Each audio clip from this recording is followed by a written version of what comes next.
तीसरा यूनिट पढ़ रहे हैं शिक्षा के जो विभिन्न एजेंसियां, उसी में हम लोग 3.2 में शिक्षा के तरीके, उसमें दूरस्थ शिक्षा प्रणाली।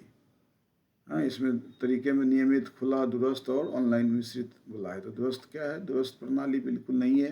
हाल ही में इस दुनिया भर में तूफान ला दिया है। क्या हो गया? महामारी की स्थिति में इसको शुरू से, क्योंकि दूरस्थ शिक्षा एक ऐसा रूप है जो छात्र स्कूल में शारीरिक रूप से उपस्थित होने की आवश्यकता नहीं होती। वो घर बैठे कहीं भी वीडियो मॉड्यूल्स के रूप में कक्षाएं संचालित किया जाता है। यहाँ तक कि परीक्षाएं भी ऑनलाइन आयोजित की जाती है।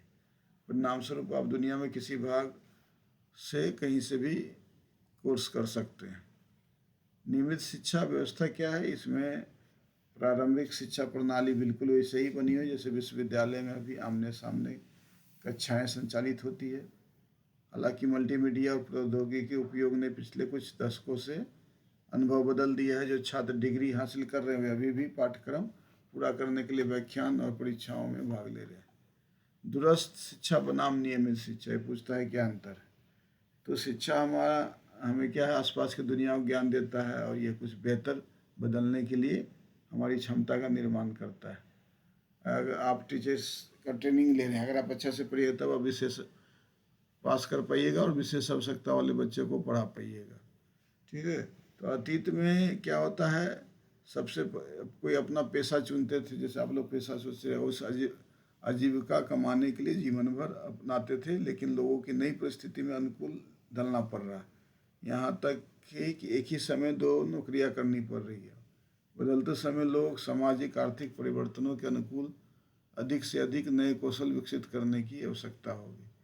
लोगों को अपने कौशलों को बढ़ाते रहना होगा, और ये केवल उनके स्नातक की डिग्री के बारे में नहीं। लोगों को नई चीज़ों को अपनाना पड़ रहा है और नए कौशल सीखने पड़ रहे हैं, या उस संपूर्ण नए उन्नयन का हिस्सा है जिससे हम जीवन के सभी क्षेत्रों में गुजर रहे हैं। ठीक है। तो हम लोग इसमें क्या करना है? हम लोग ये नई चीज़ें सीखने के लिए, अपने नए कौशल अपनाने के लिए विभिन्न विशेष रूप से लोगों के साथ बातचीत करने का तरीका और नई चीज़ें सीखने का तरीका बिल्कुल बदलाव आया है। लोगों के आराम का क्षेत्र बदल रहा है। अपग्रेड करने का विफल रहने पर समय की लहर में वापस गिर जाएंगे, ये मानना है।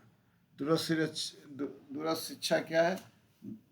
मुक्त और दूरस्थ शिक्षा, आज 2 शब्द लगभग एक दूसरे के स्थान पर उपयोग किए जा रहे हैं, मुक्त शिक्षा और दूरस्थ शिक्षा।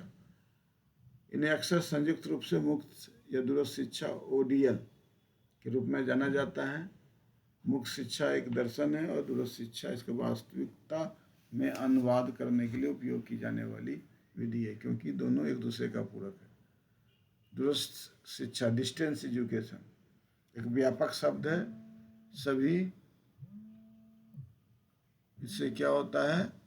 सभी शिक्षण अधिगम व्यवस्थाओं का वर्णन होता है जिसमें शिक्षार्थी शिक्षक के स्थान और समय अलग होते हैं। वास्तव में उन शिक्षार्थियों को शिक्षा और निर्देश का एक तरीका होता है ना, जैसे आप लोगों को बताया जा रहा है, पाठ्यक्रम संचालन किया जा रहा है। तो उसी तरह माध्यम से विभिन्न मीडिया जैसे print, audio, video tape, internet, world wide web जो इंटरनेट है, इसके माध्यम से शिक्षार्थी को उसके दरवाजे तक पहुंचा जा रहा है। इसके अलावा क्या है? इसमें इलेक्ट्रॉनिक मीडिया, टेलीफोन, चैट्स, सत्र, ईमेल,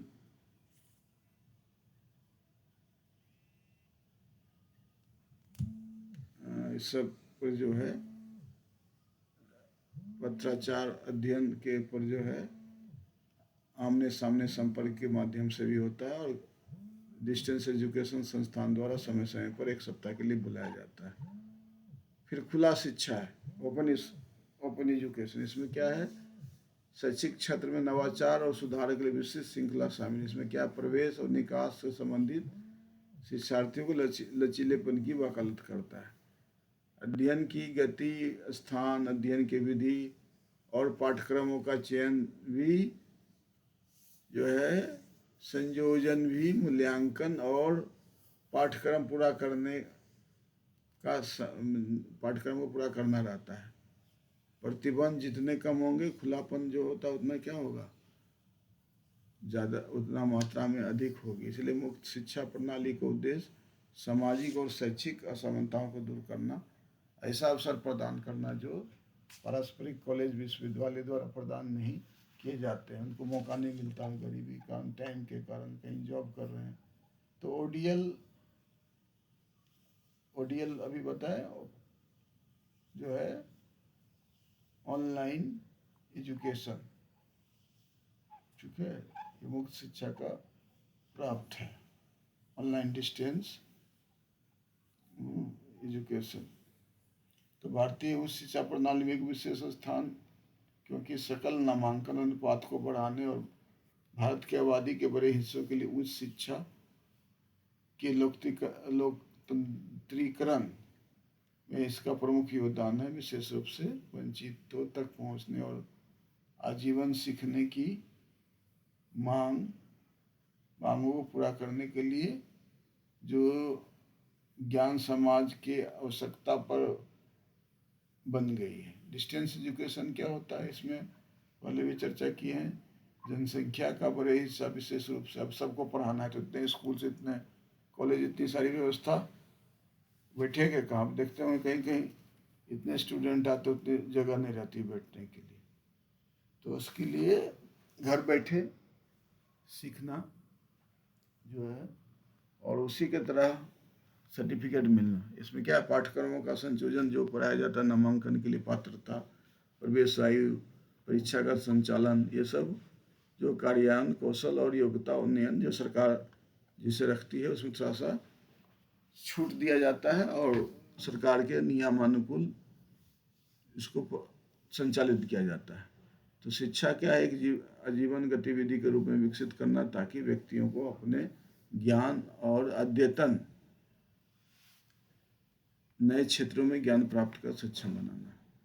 तो ऑनलाइन और मिश्रित शिक्षा क्या है, इसको थोड़ा सा जान जाइए। ऑनलाइन शिक्षा का वातावरण इंटरनेट से जुड़ा हुआ, कंप्यूटर पर निर्भर है।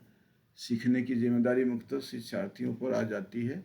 इसका उद्देश्य है कि शिक्षा की भूमिका विभिन्न प्रकार की ऑनलाइन रणनीतियों का उपयोग करके शिक्षार्थी को मार्गदर्शन करना, साथ ही उन्हें असाइनमेंट या कार्यों के लिए स्पष्ट निर्देश प्रदान करना, जो अंततः स्थापित पाठ्यक्रम के सीखने के उद्देश्य को पूरा करते हैं।